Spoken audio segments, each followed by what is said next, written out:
Hi everyone. So welcome back to Concept Capsule. De-dollarization is not a new thing actually. De-dollarization name itself says the world is getting freedom.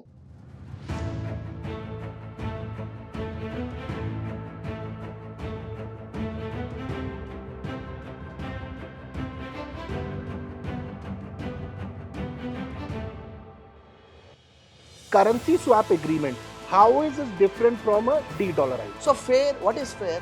Again, that's a question mark. What is fair? Currency swapping happens for two reasons. One is for trade, other is to clear the debts, foreign debts. Currency swapping is part of de-dollarization. It is not distinguishable from the de-dollarization. It is part of de-dollarization, and India is playing a very safe game. Yes, India. That no, yes, 100%.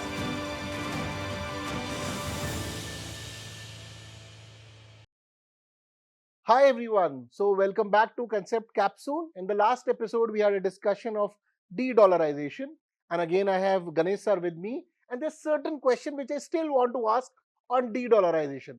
Sir, in the last episode, I could not ask this. I want to know: can de-dollarization happen? Yeah, as I told you earlier, de-dollarization, as I see it, it will happen in a natural way. It doesn't depend on whether the USA How many years? that we cannot say Okay. whether the US will agree or not, whether the US will impose tariffs or not. Irrespective of what happens in USA politics, it will happen. But the question comes is, if there is no dollar, What is the alternative? yeah, who will replace it, sir? Chinese currency? Yeah. So if you look at the history, whichever the country owned more percentage of gold, that country's currency as considered to be more stable, right? There is one other aspect of it is how much trade depth the country is dominating. That means what is the expanse of trade of the country. If you look at now, China is dominating the global trade. If you see the stats, it is around 17.6% of exports is dominated by China. USA is reduced to 10%. So naturally, you can say that okay, Chinese yuan could be the more acceptable currency for the for foreign trade. Again, the situation is not so straightforward. If you take with the BRICS itself, though BRICS is agreeing to find alternatives, India is not okay with accepting Chinese yuan as a a currency of exchange because we have our own reasons. Primarily two reasons. One is geopolitical tensions we have with China because Pakistan, the Anglo-Pakistan. exactly angle of Pakistan. China is always seen to be showing its might in front of India. It doesn't come on the same terms to the negotiation table. It always shows its dominance, then they'll come onto the negotiation table. Second thing is economic sovereignty. For example, initiatives like Belt and Road Initiative kind of things. So tomorrow, China become one more USA. If India doesn't agree to BRI, it can impose sanctions on India. So if we don't want to create the dominance in the economics, especially in the trade. So we are more cautious. So what is after dollar? The question is not doesn't have a clear answer. Since you're talking about the Chinese currency, can India become a, can Indian currency or rupee can replace dollar, or and what can be the constraints if possible? That can be a question. It can be a question for mains also. Can India push Indian rupee as a currency of exchange for trade? I am the most optimistic person. Yes, it should happen. But will it happen? And when does it happen? That's a question. But what are the constraints that we can say? Constraints are historically, if you see, financial depth. How much deep is your currency penetrated into the economics of other countries? That's one question. Second thing is currency stability. How stable is your currency? Again, earlier the currency stability was evaluated based on the amount of gold owned by every country. So recently, if you see the stats, most of the countries are moving away from dollar as a forex reserve to the gold. Recently, the more purchases of gold is happening. India also did. Yeah, India also is doing it. There is increase in the purchases of gold is happening in the world economy. Third thing is economic capacity, like in other terms, production capacity. So, if I may, sir, we are reducing the risk by diversification. Yes, that's happening. So as I told you, even the Nirmala Sitharaman ji as well as the Shashikant Das ex RBI governor, he said that we are more interested in diversification, not confronting any economy. So I was telling you the constraints against becoming India becoming a most acceptable currency in the world. So the first one was, as I told you, financial depth. Second is currency stability. Third is economic expanse. So can you produce to the world? Why are we discussing China can be the replacement for dollar? Because China has established the production capacity. It has the capabilities to produce for the entire world. Can India become that? So that is third question. Fourth constraint is geopolitical situations must favor India. Earlier, the reason for USA becoming a dominant currency was geopolitical situation favored USA. World War happened and USA naturally became the dominant player. Coming of Trump will favor us. In the terms like America and Europe, they always talk about China plus one strategy. So maybe India or Vietnam or any ASEAN country can become. Can we be that plus one which can replace? See, Trump factor is just a political factor. Economy will happen if whether Trump is there or someone else is there. Correct. But what Trump does is he comes hard while negotiating the terms. He doesn't want any delays in the economic reforms. That is the only one thing. If the Trump will benefit India or not, it depends on are we capable of encashing the situation that is arising. If Chinese are losing the game, are we able to encash the market that is lost by China? Got it. That means if they are losing manufacturing, do we have the skill set of manufacturing and that skill set so that, for example, if Foxconn is coming to India, we also, our people also need to have that skill set to do that production. Exactly. So I was telling you, economic expanse is one constraint. Next is geopolitical situations which should favor India or not. And third thing is, as I told you, GDP growth. That is basic thing. That is reducing, sir. Yes, exactly. But India is performing better than other countries. Yes, compared to other countries. It is We are being better hopeful. performing than China also. Yeah. We are becoming more hopeful. Where currency is stable. Even the IMF has also predicted that India will grow 7+ percentage in GDP. So in that way, but that is not sufficient to become a global currency. We have to grow much faster. Double-digit growth is required. Again, it's a question to be asked, and we should be more optimistic that yes, India can become. But when we don't know. But these are the constraints. But addressing these constraints may not make Indian currency to be the most dominating currency in the world, but it may make Indian currency more acceptable so that more trade can happen in the local currencies. Dominant currency. Yes. So wonderful questions being answered by sir in terms of can the rupee replace dollar, become a global currency, and what is the future, what is the alternative. I think we can rest to the debate and discussion on de-dollarization and the questions regarding this. So what Donald Trump promised, he has started. Around 25% of tariff on Canada and Mexico, around 10% of tariff on China, and it might go up. So the trade wars he was talking about, are they starting? And first of all, what is a trade war? Like the trade wars have started or they will take some time? Why Trump is behind them? Why is he focusing on trade war, and what is a trade war? To keep it brief, trade war is a synonym for imposing higher tariff on the imports. Basically, tariff means taxing the imports. So, as you said, trade wars have started. It's an ongoing thing. It is not just started by Trump. Trump is just intensifying it. The reason is, see, uh, trade war, imposing tariff on the imports has been a long thing.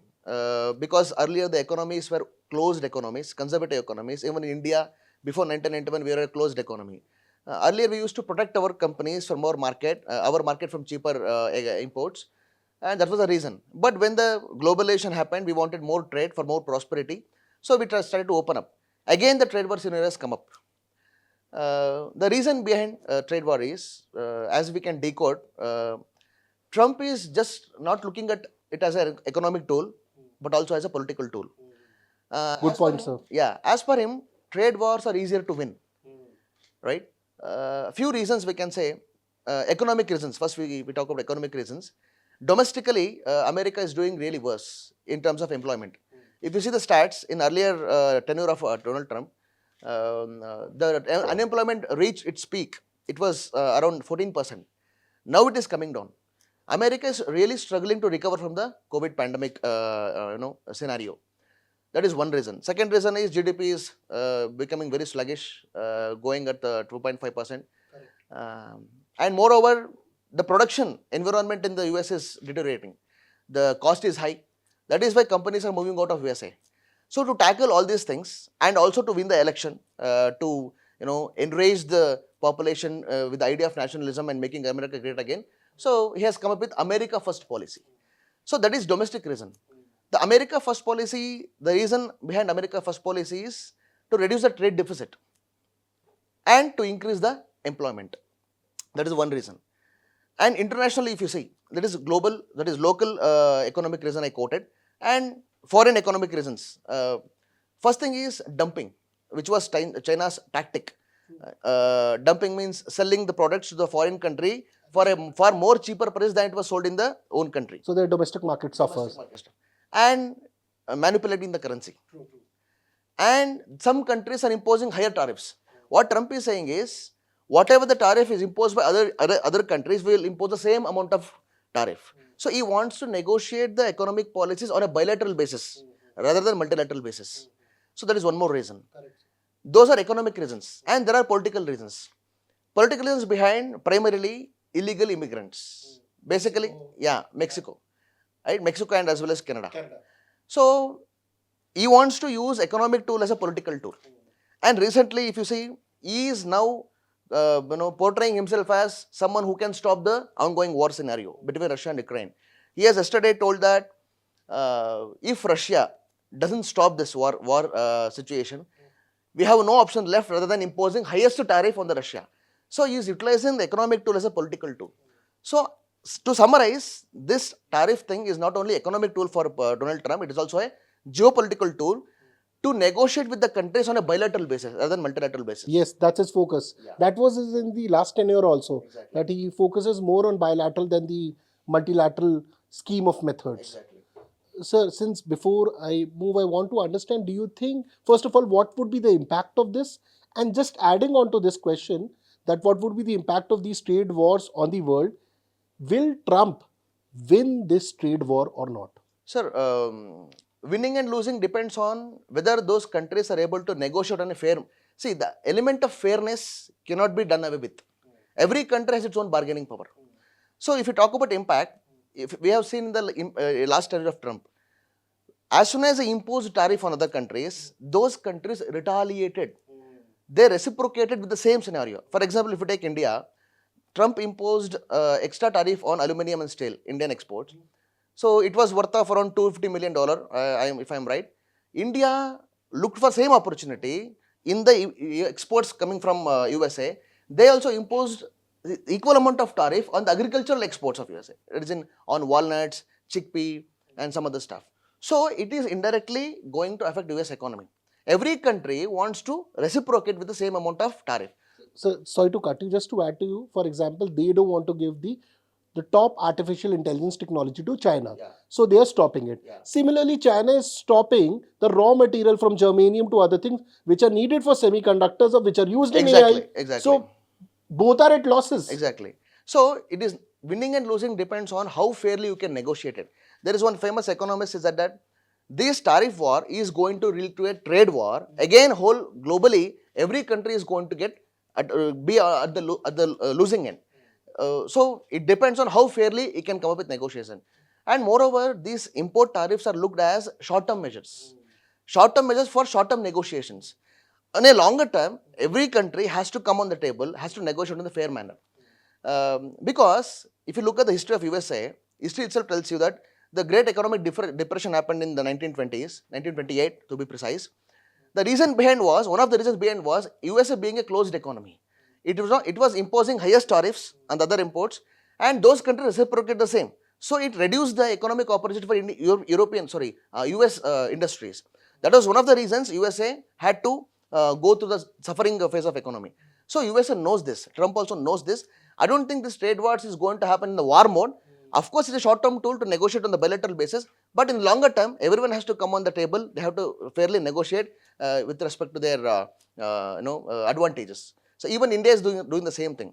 So if you look at Indian scenario.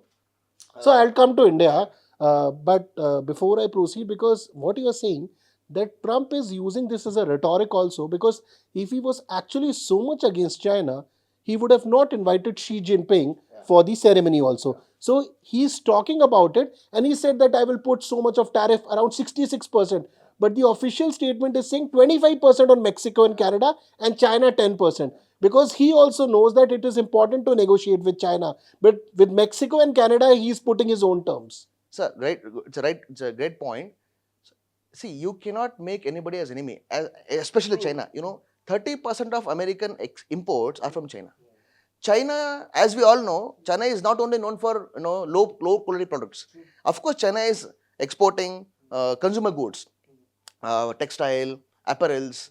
They are also exporting technology for data centers, hardware technology, software technology. These technologies are high-end technologies. It is very difficult to replace. You can replace apparels, you can replace textile from any other developing economies, like Vietnam can do it, or India can do it. But if you want to replace the technology hardwares, it is very difficult. And moreover, if you impose more tariff, let's say your 30% of imports are being imposed of 10 to 15% of tariff, it is going to increase the inflation of the economy. So purchasing power of the domestic population is going to go down. So he cannot antagonize any country. Second thing is, he knows that if he impose tariff, the other developing economies cannot come forward united. Right? He has to divide the other, unity among the developing economies. Otherwise, they will get united. Yes, India and China. Apart from USA, other emerging economies are India and China. They cannot get along each other geopolitically, economically. He knows that. So he is playing political games along with economic negotiations. So that we saw in the meeting also. Jay Shankar was sitting in the first row. Other Quad leaders were sitting in second and third row. And the first meeting, I think the head of the state did with Jay Shankar. So he that divide and rule policy. Exactly. And he is also negotiating with India regarding immigrants. Immigrants, India agreeing also very easily. They have to. Otherwise, it is legal also. So moving forward, sir, the next question I have that, what can be India's response to this trade wars? Because Trump has also said that, that Indians put the highest tariff on things. So do you think India, and since Modi and Trump are, they have a good bond, homie, good relationship, they would be able to tackle it easily? So this friendship and all doesn't work with economics. Trump is as straightforward as he can be, even when he was not in power, when he was in power. When it comes to India, earlier we have seen the scenarios when USA imposed tariff on aluminum and steel, Indian products. India retaliated by imposing this equal amount of tariff on US imports. Now, India is not in a mode of reacting in a knee-jerk way. So, Director General of Foreign Trade recently responded that India is in a wait-and-watch mode. So, whatever he has done, whatever he has said in the political scenario may not be materialized in the real economic policy scenario. India is in mode of wait-and-watch. Parallelly, as we discussed, the illegal immigrant situation that is there in USA, Indians who are overstaying in the USA, India is being more responsible. India has explicitly told that we are taking them back. 18,000 of Indians who are overstayed in USA, they are coming back to India. So India is agreeing to those fair terms, but still India is in the wait and watch mode. And moreover, there is one more point. India is known to be one of those countries which has very high tariffs. Right? If you see, if you rank the countries in the least tariffs, India is ranked 124. That means more than 123 countries which are we have the higher tariffs. Lower tariffs than India. Oh, lower tariffs. Lower tariffs than India. So, in terms of those things, India is still putting higher tariffs. On an average, India is putting around 6% of import duties. So, it is for India to reflect. It will also push India to bring some structural reforms to reduce the tariffs. Yes, India has to introspect in that way. And India is also waiting to understand what, in real terms, how it will reflect in the US economy policies. Maybe India is also looking to retaliate in fair way. It also happened that recently, in the last tenure, Donald Trump threatened India in case of Harley Davidson bikes. Right? That became a big issue. Yes, India has to impose 100% tariff. So he straight away told that if India does it, we are going to impose equal amount of tariff on all exports coming from India. So India had to reduce the tariff 50%. So if you talk about impacts on India, first thing is it may push India to do structural reforms to reduce the average tariff. Second thing is it may look for opportunity to retaliate US economic policies. Third thing is very important thing. If China is subjected to higher tariff in USA, so China will always look forward to expand its market, right? It will reduce the reliance. They're doing that only. Yeah, it will reduce the reliance on USA. It may happen that it may push its product to Indian market. Dumping? Yeah, Indian market may get flooded with cheaper Chinese goods. Maybe directly or through proxies, indirectly. So illegal also, sir. Yeah, India has to be aware of such situation. So those are the fears we have. So economists are also pointing out towards the advantages India is having. One advantage is to encashing the market which is evacuated by China in USA, especially by building some good economic relationship with India, because Indian economy is seen to be trustworthy because India is not known for manipulating currencies. So India's market is more trustworthy and more transparent. So just to add here, since you're talking about China, India, you are saying that many of the companies like Foxconn has shifted from China to India. We need the skill set. Are you basically referring that when we talk about China plus one strategy, can India utilize the American market and their investors against China in favor of India? Yeah. This is what majorly you're talking. Exactly.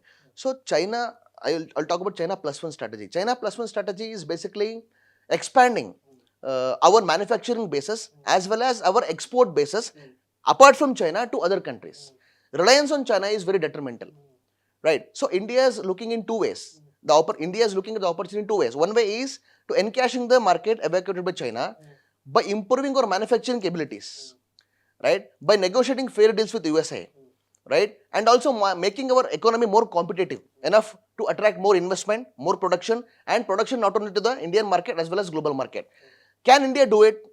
It depends on how quickly can we adopt to the situation arising, because there are other countries competing with India. For example, Vietnam, right? Even the Mexico, Canada companies are moving. For example, bigger companies like Burger King, the famous burger company, which is consumer goods, very essential good, as well as the Budweiser beer, we say. So those are big companies which have wider market in the USA. They shifted to Mexico and Canada, right? Should India be able to attract at least, if not those companies, other consumer good companies to Indian market away from USA, away from China? That's the question to be asked. Again, India is on the way. We'll need structural changes for this, Exactly. which you've just mentioned, not only in the terms of taxation and tariffs, but in the terms of infrastructure creation. A lot of skill set is needed, sir. India is on the way. I believe India is on the right track. That is the reason IMF predicted that India is going to grow with the percentage 7% of GDP. And also one more reason, China's economy is not so healthy. Yes. They are slowing down, sir. They are slowing down, and Chinese central bank has reduced the interest rate. It shows that China is trying to cope up with the situation arising. Only country which is looking more competent in the global economic scenario is India. It depends on how politically stable we will be going forward to encash the scenario and how effectively we can mobilize investment, overcoming all these trade scenarios. Because trade is not only about export and import, it's also attracting investments. If developed countries block the investment flow into developing economies, again India will struggle to attract the investment. Without investment, we cannot expand the manufacturing base. Again, trade scenario will become difficult to India. Again, as Director General of Foreign Trade said, we are in the waiting watch mode. I feel India is ready to encash scenario. Sir, when you said that, in the last discussion we had that India might be slowing down, but even our growth rate about this 6.4 to 6.5%, it is still higher than many of the developed and developing economies. Exactly. So India has bigger plans in the way. For example, national investment pipeline we have, and India's economy is more uniform. The complexities have been done away with. It is becoming more uniformed, more transparent because of digital governance, time to digital governance. So in more way, we are becoming more efficient. So that must attract more investment, and that must help us to improve our manufacturing base and encash the opportunity arising. Sir, just on the lighter note, I want to ask this. Since you talk about structural changes are needed in tariffs and taxes, so will our finance minister reduce the income tax for people like you and me in the coming budget? Sir, they may reduce, she may reduce. Like, do you want to? Like, do you want that she reduces? Sir, more than reducing, we need rational changes in the tax structure. Exactly. So, the percentage of population affected by taxing, that is direct taxation, is hardly 1%. Even if she reduces, it is not going to create a huge impact on the business scenario of India. They have to bring in structural reforms in the value-added taxes, that is GST. They also have to bring in structural reforms with the corporate taxes. So all those things is going to improve the health of Indian macroeconomics, so that it will attract more investment. Probably I'll have a separate discussion on this with you. Okay. So definitely we'll talk about this tax. It should be 10%, 15%, 20% in the next discussion. Thank you very much. Take care and bye bye. Thank you.